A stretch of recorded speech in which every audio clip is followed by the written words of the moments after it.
Buenas tardes, queridos amigos de la Fábrica de la Ciencia. Hoy vuelve con nosotros nuestra queridísima amiga y colaboradora Nati Sánchez. Muy buenos días, Nati. Buenos días a todos, ya tiene especial, ¿cómo estáis? Muy bien, buenas tardes, porque ya son las 5 de la tarde. Pero bueno, vamos a hablar hoy, vamos a dejar el mundo del antiguo Egipto, porque seguro que muchos oyentes dirán, con Nati siempre hablamos de Egipto, sobre todo de la mujer en el antiguo Egipto, pero hoy no, hoy vamos a hablar de otro tema dentro de la historia del arte, evidentemente, pero muy diferente al antiguo Egipto, que era la época del Renacimiento. Entonces, esto va a ser muchos capítulos de la Fábrica de la Ciencia, hablar del Renacimiento, porque requiere un examen exhaustivo, ¿no? Hablar de este. Lo primero, la primera pregunta, ¿cómo aparece el Renacimiento, evidentemente, en Italia? ¿Cómo y por qué aparece el Renacimiento?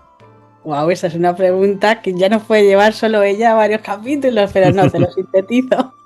Mira, el Renacimiento fue un fenómeno extraordinario que se produjo por la feliz confluencia de diversos factores simultáneos que, empujados por una gran voluntad, terminaron por sacarnos de la Edad Media, ¿no? Por abrirnos a lo que llamamos la Edad Moderna, porque de hecho el Renacimiento inaugura eso.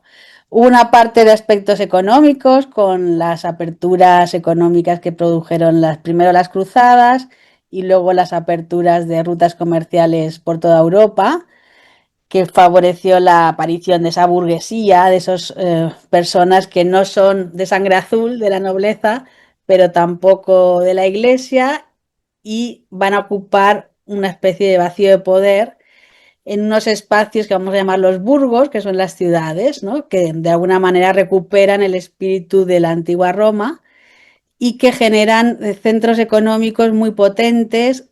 En el caso de Italia y de sobre todo la zona que a nosotros nos interesa, que es Florencia, amparados por una república, ¿no? Por un sistema de gobierno. No es una república como la podemos imaginar hoy en día exactamente, pero sí es un tipo de gobierno que no está tan sujeto, ¿no?, a los deseos, ¿no?, y veleidades de una sola persona como un conde, un duque o un rey, ¿no? Ujú. Y eso pues dinamiza siempre la sociedad, ¿no? Un mayor grado de libertades pues siempre hace pues que los espíritus humanos se nos expandan, y a todo esto se sumó, como te decía, la voluntad, una voluntad intencionada por parte de una serie de personajes, artistas y filósofos y poetas, que filósofo-poetas, son la misma cosa junta, que intencionadamente quisieron crear un mundo distinto al que ellos tenían,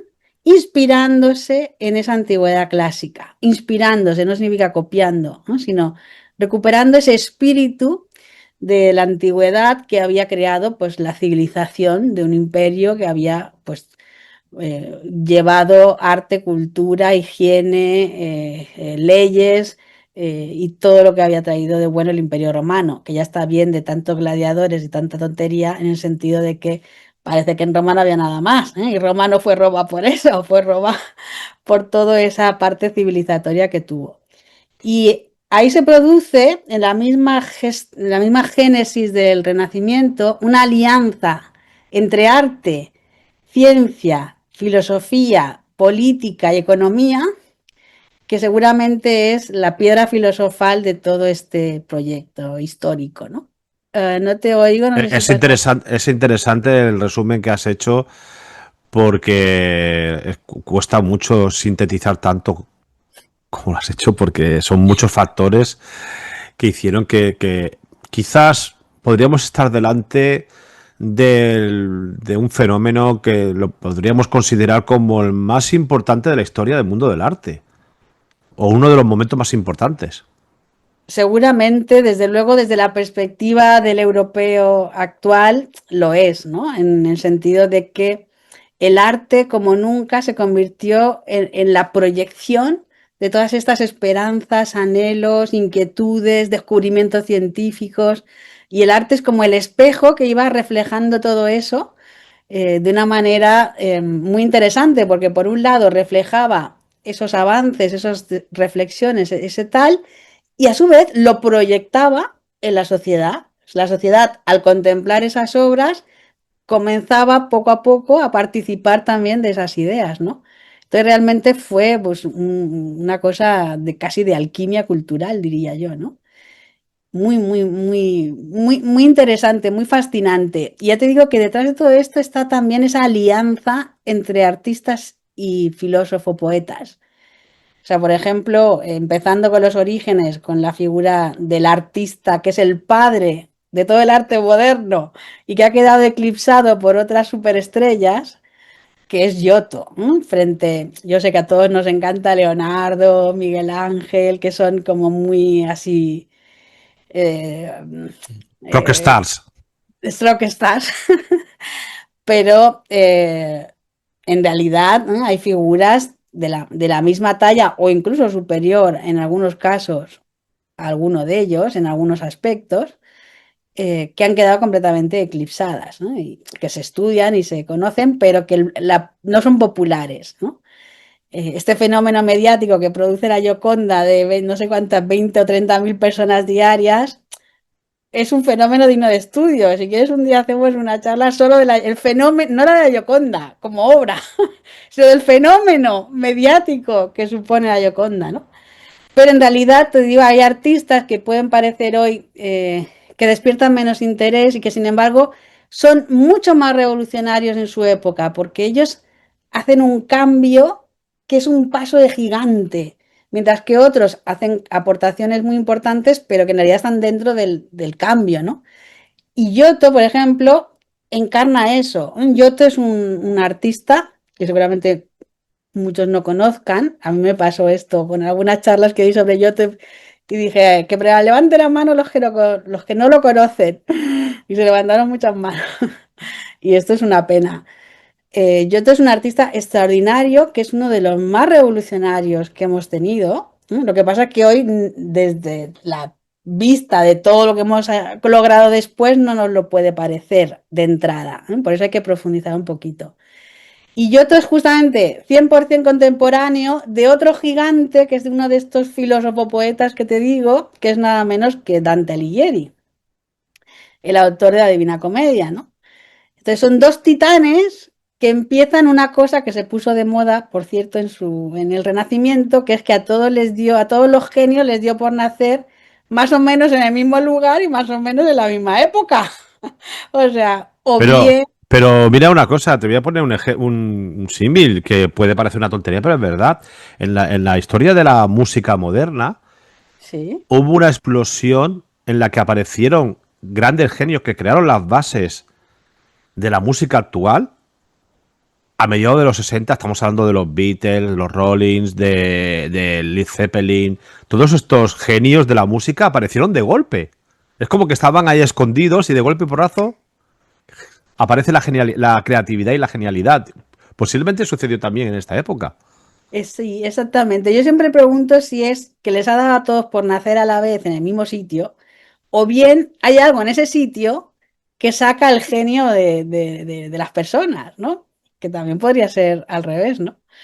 Nunca lo sabremos. La cuestión es que están ahí simultáneos en el tiempo, Giotto y Dante. Dante, como sabéis, el autor de la Divina Comedia, la Vita Nuova y otras obras menos famosas, pero no menos importantes, y es la gran figura intelectual, ¿no? Ya te digo, filosófico, poética y política de ese momento. Y de algún modo, ellos para mí, siempre digo que empiezan ese pacto, ¿no? Esta alianza, en donde la literatura, el pensamiento comienza a generar una serie de reflexiones sobre la naturaleza humana, sobre cuestiones relacionadas también con esa ciencia y esa relación con la naturaleza como una realidad vital que nos rodea, regida por unas leyes, el papel que ocupa el ser humano en esa naturaleza, también sobre la política, sobre el autogobierno de uno mismo, que revive esta idea del ciudadano, del civitas, y esa sociedad que hacemos entre todos, ¿no? Por eso te decía que las repúblicas, la florentina, la veneciana, la República de Siena, fue muy importante este factor político también, porque cada uno es un poco responsable del conjunto de la sociedad y aporta algo, ¿no? Y a su lado, no sabemos exactamente si fueron amigos o amigos íntimos, pero sí es cierto que Giotto pintó a Dante, todavía se conserva el fresco en el Palacio del Bargello, en el Museo del Bargello actual, y Dante menciona a Giotto en la Divina Comedia cuando dice que en su época, cuando él era pequeño, Cimabue, que es el maestro de Giotto, era el gran artista y el que había logrado las más altas cimas de la época, pero ahora ya en su madurez era Giotto el que le había robado la fama, no con mala intención, ¿no? Sino simplemente que le había superado como discípulo. Y por tanto está clarísima esa interacción entre estos dos aspectos, ¿no? La vida intelectual, filosófica, la reflexión, el pensamiento y la estética, la plástica. ¿Qué sucede? ¿Quién es Giotto? ¿Por qué es tan importante? Cimabue es el último gran artista del periodo anterior, que ya tiene también muchas cosas del nuevo, que es un arte que llamamos bizantino, con una serie de representaciones, por supuesto, todas centradas en la iconografía cristiana, en la vida de la Virgen, de los santos, etcétera. De momento la temática no se sale de ahí, con alguna cosita laica, pero muy pequeña, y que tiene una forma de representar la realidad que no es naturalista, es una realidad simbólica, es una realidad más abstracta, con unas figuras planas que no tienen volumen, que no transmiten ninguna sensación de espacio en las escenas. De explicarte todo esto sin diapositivas tiene mucho mérito. Y Las incluiré yo las diapositivas. Tranquila. muy bien. Y Giotto, que es discípulo de Cimabue, justamente lo que introduce es lo contrario de estas cosas que acabo de decir. El naturalismo, expresiones, rostros que transmiten emociones, volumen en las figuras que parece que tienen dimensionalidades palpables casi, profundidad. Empieza a reflexionar, a indagar en la perspectiva y, claro, nosotros hoy en día ya hemos conocido todo lo que hemos conocido hasta el siglo XX y podemos ver una obra de Giotto y nos puede parecer casi muy sencilla, ¿no? Rozando lo infantil a veces, ¿no? Por la forma que utiliza. Pero en realidad lo que él hizo fue un paso de gigante, ¿eh? Porque fue pasar de un extremo o una forma de entender la expresión plástica a otro completamente distinto y que justamente está en consonancia con esos tiempos en los que están haciendo el humanismo. Es decir, los filósofos se pueden a reflexionar sobre la naturaleza humana, sobre nuestras cualidades, virtudes, defectos y problemas, y los pintores tratan de reflejar humanidad en sus personajes, a través de las emociones, a través de distintos aspectos. Y claro, eso es admirable, ¿no? Fíjate que la misma anécdota de cómo se encuentran Cimabue y Giotto ya nos está concentrando en este concepto todo lo que Giotto aporta. La anécdota cuenta que Giotto era un niño muy pobre en una aldea de un pueblecito de al lado de Florencia. No veo. A ver. Ah, muy bien, sí. Estás poniendo imágenes de Giotto.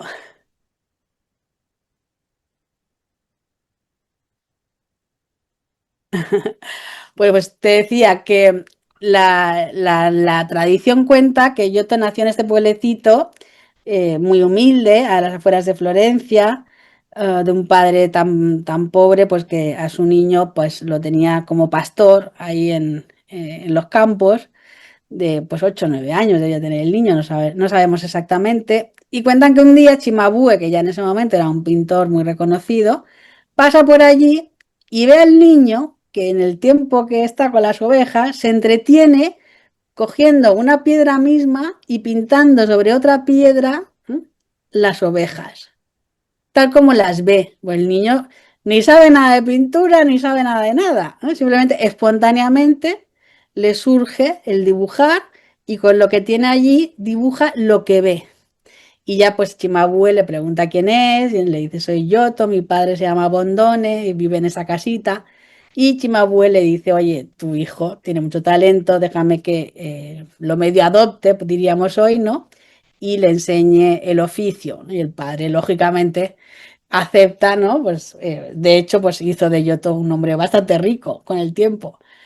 Y sin embargo, bueno, en esta anécdota está ya todo un poco la idea de lo que Giotto aporta. Es decir, el arte bizantino de tradición medieval había representado una realidad, vamos a decirle, más abstracta, más simbólica, que tiene también su magia y su belleza, ¿eh? No hay que nunca entrar en comparativas despectivas. A mí me encanta también lo bizantino. Cada cosa tiene su momento, ¿no?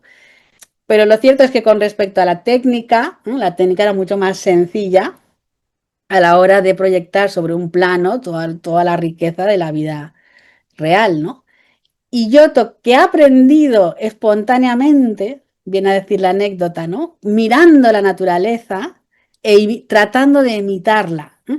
Y esta es la clave de todo ese arte nuevo, un arte que va a buscar en la naturaleza su modelo, que va a tratar de representar las cosas tal como el ojo humano las ve. Y es un poco la idea que acompaña todo el proceso.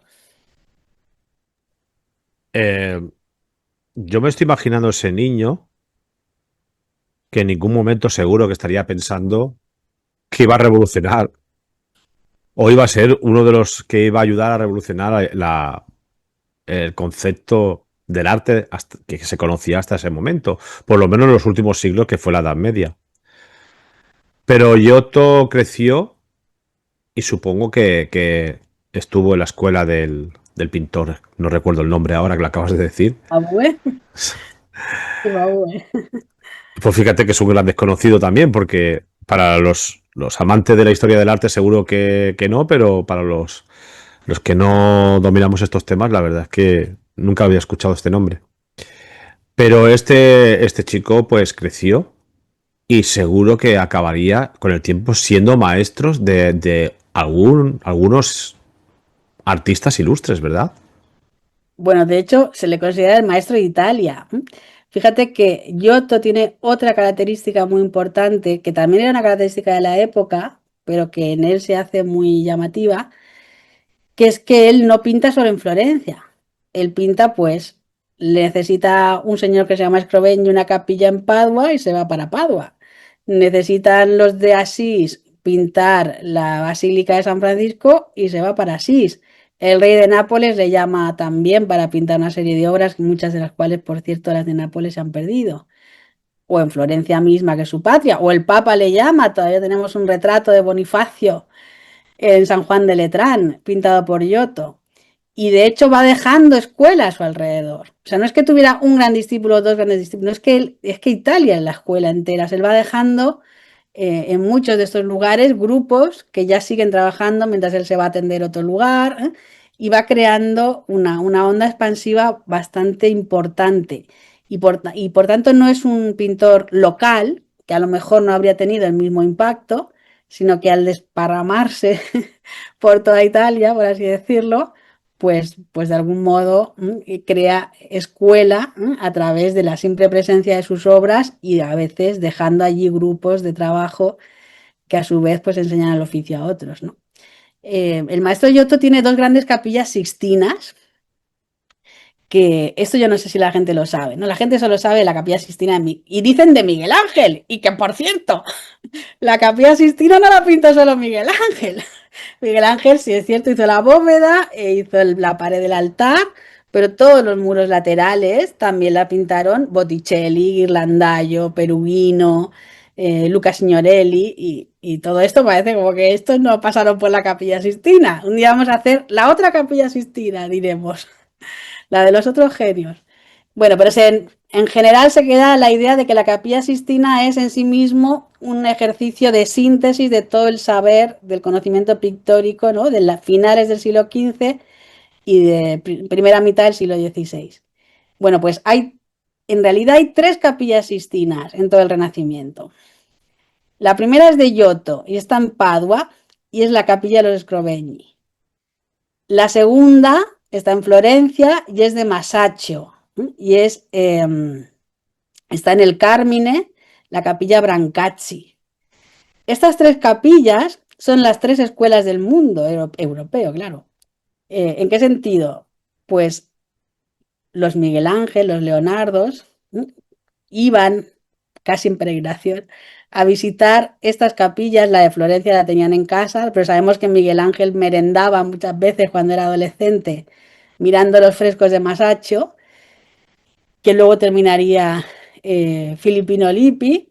Y también sabemos de que todos estos grandes artistas iban a Padua a ver la capilla de los Scrovegni.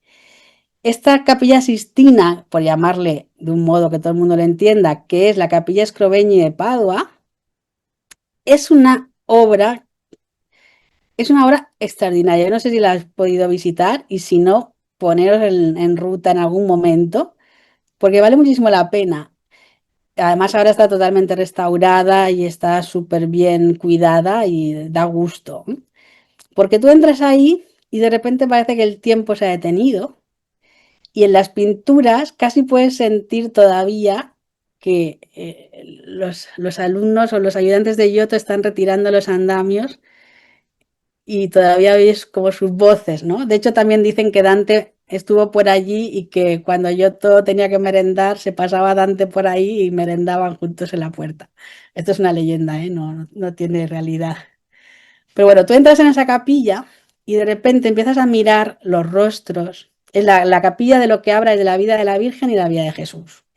El tema no es que sea algo nuevo, pero sí es nuevo como él lo estaba contando, con esa delicadeza en el trato de las figuras que expresan, pues a veces la ternura de la Virgen al mirar a su bebé, el desgarro de las madres cuando viene Herodes a matarle a sus bebés, el llanto desesperado de Magdalena cuando cae Cristo muerto, bueno, cuando descienden a Cristo de la cruz, está lleno de una emotividad, pero a la vez una pureza, una sencillez, casi te diría que una candidez eh, que hace que sea todo como una especie de poema visual. Y ahí todos los grandes pintores que siguieron a Giotto en vida o después de su muerte encontraban la inspiración para ese proceso de cambio, cuyo siguiente paso, como te digo, es la Capilla Brancacci de Masaccio, y hablaremos en otra ocasión de Masaccio, y que culmina en la Capilla Sistina de Miguel Ángel. Y con esas 3 capillas tú tienes prácticamente todo el recorrido y todos los descubrimientos y avances que la pintura hizo desde más o menos 1300 que vive Giotto hasta la muerte de Miguel Ángel. Hay que recordar también que el Renacimiento se divide en 2 partes, que es el 480 y el 500. A ver, yo también soy italiano, ¿eh? Y también podemos meter el Trecento, El de los 300. Giottos del Trecento, sí. Mm. El Renacimiento temprano. Es que, claro, piensa que las etiquetas las ponen los historiadores porque necesitan poner pautas, ¿no? Para poder clasificar el tiempo. En realidad, la historia no tiene etiqueta, ¿no? Las cosas pasan, ¿no? Y todas Mm. las cosas están ligadas. Entonces, una pregunta, una cosa muy debatida o que a mí me preguntan mucho es ¿cuándo empieza el Renacimiento? La mayoría hay, bueno, para mí me parece una barbaridad poner el Renacimiento en el nacimiento de Leonardo en 1452, porque vamos, para entonces ya estaba a tope el Renacimiento, es absurdo, ¿eh? Pero bueno, son estas clasificaciones que hay que hacer académicamente. El Renacimiento empieza para mí cuando Dante escribe la Divina Comedia y la publica. Dante hace 2 cosas. Primero que escribe la Opus Magna, que es la Divina Comedia, que es una intensa reflexión sobre la conducta humana. Uh-huh. Y además lo hace en italiano, no lo hace en latín. Fíjate qué interesante. Mm. Él lo hace en italiano y de repente, ¿por qué? Porque el latín es una barrera para llegar a mucha más gente. Porque claro, me dirás, ¿no podían comprarse la Divina Comedia a todo el mundo? No, pero la leían en público. La gente no sabía leer, no, pero el que sabía leer la leía para 50. ¿Entendés? O sea que sí que llegaba a la gente. Y con eso empieza también las lenguas nacionales a conformarse. Y fíjate qué bonito lo que dicen de Giotto, ¿eh? Que, o sea, si Dante pasó la literatura del latín al italiano, dicen que Giotto pasó la pintura del griego al latín. Es decir, del griego, que es el estilo bizantino, al latín, que es la forma de pintar del arte clásico, ¿no? El arte romano. Entonces hay como hay esa adaptación de los lenguajes que tienen estos dos genios, ¿no? Uno lleva el pensamiento a intentar alcanzar la máxima gente posible, reflexionando sobre la condición humana, y el otro trata de expresar en obras pictóricas la realidad que la gente vive, ya te digo que dentro de la estética de la época, ¿eh? Eh, impregnándolo de humanidad, o sea, haciendo que los personajes sientan, sufran, amen, lloren. Hay una escena en la Capilla Scrovegni de las madres que están matándoles a los hijos, que si te acercas bien ves las lágrimas cayéndole. O sea, de esas lágrimas no bonitas, así de lagrimitas, no, que le caen a chorro porque le están matando al niño delante, ¿no? Mm. Es tremendo, ¿no? Entonces, el Renacimiento empieza con esta reflexión sobre la naturaleza humana. Luego viene Petrarca y le da forma a todo esto, mi gran amado Petrarca, que es el que da forma a toda esta reflexión y es el padre del humanismo, ¿no? Que es ya el que crea este concepto de los estudios humanísticos y lo sistematiza un poco, por así decirlo, así como el que pone en auge el hecho de hay que revivir la antigüedad.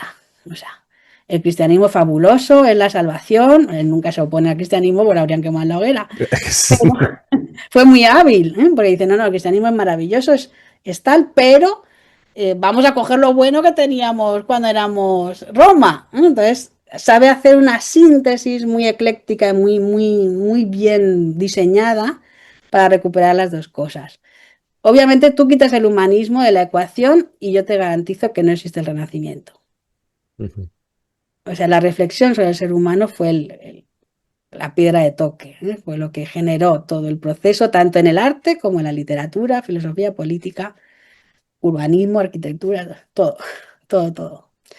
Y por otro lado, otra idea que también va a ser muy importante con respecto a Giotto y los futuros artistas del Renacimiento es un poco lo que luego otros movimientos artísticos más recientes han llamado la idea del artista total. Es decir, Giotto no es solo pintor, también es escultor, también es arquitecto. En el caso de Giotto lo que tenemos fundamentalmente es pintura, ¿eh?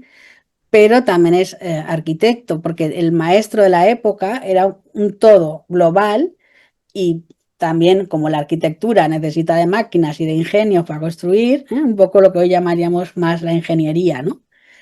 Que de esto el reflejo final, por ejemplo, más famoso es Leonardo, ¿no? Pero Leonardo es uno de los últimos de reflejar esta capacidad de abarcar diversas disciplinas. De Giotto, los que hayáis visitado Florencia, seguro que habéis oído hablar del Campanile, ¿no? El Mm. Campanile que está delante de la catedral, que no lo terminó porque murió antes, ¿no? Pero él, la última etapa de su vida, había alcanzado tanto prestigio y tanto reconocimiento social, a diferencia del pobre Dante que murió en el exilio, pues él, en cambio, fue nombrado, por así decirlo, gran maestro de obras de Florencia, ¿no? O sea, vamos, jefe de todos los trabajos que se llevaban a cabo en la ciudad, que en ese momento que había muerto Arnolfo di Cambio, había quedado la catedral a medio construir, tenéis que imaginaros esa catedral sin cúpula, Ujú. el campanile sin hacer, y se estaba terminando de construir el Palazzo Vecchio, lo que hoy llamamos el Palazzo Vecchio, que en ese momento era el Palacio Nuevo, ¿no? Que era el Palacio de la Señoría. Por ejemplo, ¿no? Por citar las obras Y más bueno, de famosas. hecho, la plaza es la Plaza de la Signoria, Piazza de la Signoria. Exactamente, esa plaza de la Señoría, pues el edificio de la Señoría es prácticamente 100% de Arnolfo di Cambio, pero la catedral pasó por varios arquitectos y uno de ellos fue Giotto. Y de hecho, se dice que se enterró allí, lo que pasa es que no se ha encontrado, como luego la sufrió todavía muchas remodelaciones, pero sí que hay un cenotafio, en su honor de Giotto. Y el campanile se llama Campanile de Giotto, más allá de que él no lo hubiera terminado y que luego se cambiara su proyecto definitivo, pero era una forma de dejar un icono visual arquitectónico en referencia a él. Por tanto, ya Giotto deja sembrada la semilla de estos artistas que integran distintas disciplinas, ¿no? Claro, pensamos luego en Brunelleschi. Brunelleschi es escultor, es arquitecto, es el que termina de definir y de enseñar a los pintores cómo hacer la perspectiva. Y luego tenemos otros como Alberti, León Battista Alberti, otro gran desconocido. Y finalmente Leonardo. Pero ya está sospechando que vamos a descubrir que Leonardo no era tan singular como parecen, sino que en realidad estaba enmarcado en una época donde era lo que hacía Leonardo, lo hacían otros muchos. Lo que pasa es que de Leonardo han quedado los cuadernos. Esos cuadernos de notas del día a día y de los demás artistas no han quedado esos cuadernos, esos que tienes ahí. Ujú. Y esto no va en detrimento de Leonardo, ni mucho menos. Adoro a Leonardo. Sí, Voy a enseñar así para que, bueno, súper archiconocidos, ¿no? Estos cuadernos de ingeniería hidráulica. ajá. Claro, todo esto es lo que tú dices, ¿no? Que es un resumen de todo lo que se había forjado anteriormente. Exacto. Por ejemplo, muchas de las máquinas que dibuja Leonardo son de Brunelleschi, pero no porque Ujú. Leonardo lo esté copiando ni quedándose el mérito. O sea, él lo pintaba en su cuaderno. Ha sido la modernidad la que ha tardado un poco en darse cuenta de que lo que atribuye a Leonardo en realidad es de otro, pero no Ujú. porque él le copiase. O sea, Leonardo es inocente en todo esto. Y entonces, bueno, Era otro genio, a ver, es que hay que era otro, decirlo. era un Era otro genio, genio. claro. Claro, claro. Es que ya te digo, realmente es apasionante darse cuenta de cómo en el ambiente adecuado la naturaleza humana como que saca todo su potencial, que es un poco las aspiraciones del humanismo son esas, ¿no? Hacer que el ser humano se conozca lo suficiente como para descubrir todas las cosas de las que es capaz, con su mente, con su inteligencia, etcétera, ¿no? Y respondiendo a este mensaje, estos artistas cuya capacidad de acción está en el mundo plástico y por tanto nos resulta mucho más visible a todos los demás con el paso del tiempo, pues tomaron de alguna manera la bandera, ¿no? Y la aplicaron en sus obras. El concepto de polímata, perdón, Sí, polímata, sí, es muy característico del Renacimiento, el hombre total, ¿no? El artista total, sí. que posteriormente no es No ha tan. perdurado, no. ¿Verdad que sí? Pues Nos es que odiaron yo no me imagino Dalí, arquitecto, ingeniero, hasta músico, porque habían algunos que eran músicos, poetas, o totalmente. Miguel Goya, o Ángel era Velázquez. poeta. Sí, por eso. ¿Qué Sí, pasaba en el Renacimiento? ¿Había una especie como de apertura de la mente a todas las. O que eran las musas, ¿no? todas las Eh, cosas juntas. Fíjate que de hecho lo que se potencia en el Renacimiento es la curiosidad, ujú. el afán de conocer. Y entonces, claro, si tú potencias la curiosidad de manera natural, alguien a quien se le da muy bien crear, pensar este tipo de ingenios, pues lo que le estás dando es alas a eso. Fíjate que es muy interesante que muchas veces se ha comparado a Giotto, ¿sabes con quién? ¿Con quién? Con Dédalo. ¿Con? Dédalo. Ah. Dédalo es el padre de todos los padres del arte occidental. Ujú. Dédalo es un ateniense que se tiene que exiliar en Creta y, como bien sabes, construye estatuas como la vaca para la reina Pasífae, como también hace edificios como el laberinto, es el arquitecto de los arquitectos, y también un ingenio, que es que cuando a él y a su hijo le encierran dentro del laberinto para escapar, coge las alas de los pájaros que van cayendo y la cera de las abejas y hace las primeras alas antes, 3000 años antes de Leonardo. ¿Sí? Ujú. Las primeras alas, ¿cómo se dice? Ala delta, esto, bueno, Sí, sí. ya me entendéis, no es un ala delta, ¿no? Pero la idea, ¿no? La posibilidad de volar. Entonces ya el propio Dédalo es en sí mismo, como padre del arte occidental, un polímata, es un hombre preparado para tocar todas las posibilidades que la creación mediante las manos ofrece a la inteligencia. Y un poco esos son estos artistas del Renacimiento, ¿no? Son los que a todo lo que es el pensamiento filosófico y literario que les rodea, le dan la parte plástica, la creación, ya sea más técnica como la ingeniería, las máquinas, los cañones, inventaban de todo estos, o más pues para el regocijo del espectador, ¿no? A través de los ojos. Pero sí es una cuestión que por desgracia hemos perdido, sobre todo en Europa, porque Europa, especialmente a partir de la Ilustración, ha hecho como un proceso inverso y en vez de tender a esta amplitud de conocimientos en el individuo, en todas las profesiones, no solo en el arte, ha tendido hacia la especialización. Ujú.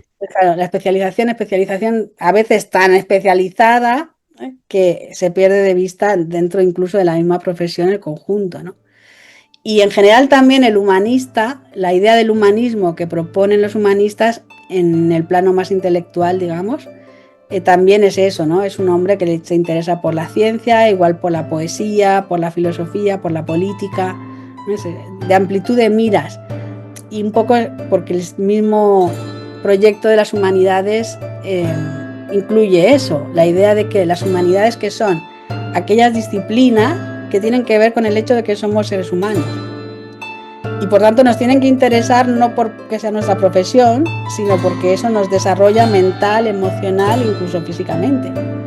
Por eso la historia, la literatura, el arte, da igual a qué te dediques. Si eres fontanero, como si eres director del Banco de España, como si eres profesor, abogado, médico, lo que sea, es un ámbito que su estudio, su conocimiento, te enriquece como persona.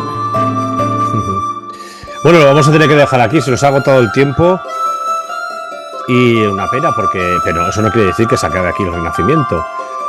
¿Qué te parece, Frangélico, para la siguiente? Ah, me encanta. Pero tiene un toque místico, Frangélico, ¿eh? La verdad es que sí, que bueno, y aquí podríamos crear una sección que dure años, porque podríamos pasar más adelante al barroco, bueno. Pero lo tenemos que dejar aquí porque se nos acaba el tiempo. Muchísimas gracias, Nati, que tengas unas vacaciones, que sean felices y